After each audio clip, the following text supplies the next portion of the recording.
নমস্কার, আমি সুমিতা শাস্ত্রী।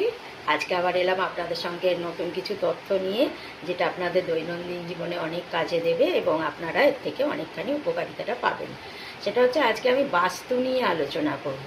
তো আপনাদের দেখুন, যাদের বাড়িঘর তৈরি হয়ে গেছে তারা তো আর সেইগুলোকে চেঞ্জ করতে পারবেন না, বাড়িঘর নতুন করে আবার বানাতে পারবেন না।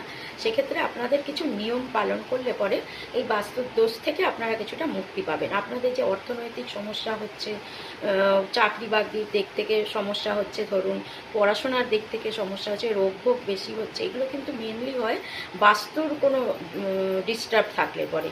তো এবার আপনাকে দেখতে হবে যে বাস্তুর ডিস্টার্বটা যাতে না হয়।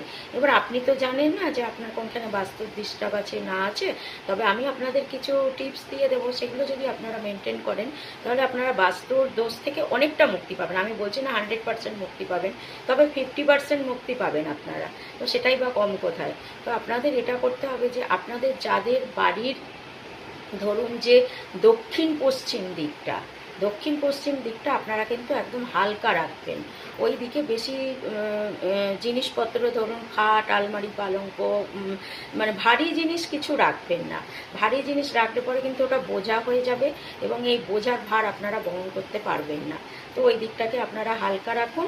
আর আপনারা সূর্যদেবের মন্ত্র প্রতিদিন পাঠ করুন সকালবেলা, এবং রবিবার করে তো অবশ্যই করবেন। সূর্যদেবের একটি মন্ত্র পাঠ করুন, দেখবেন এতে আপনাদের কিন্তু বাস্তুদোষ অল্প হলেও খণ্ডন হবে। ভালো থাকুন, সুস্থ থাকুন। আজকের মতন শেষ করছি।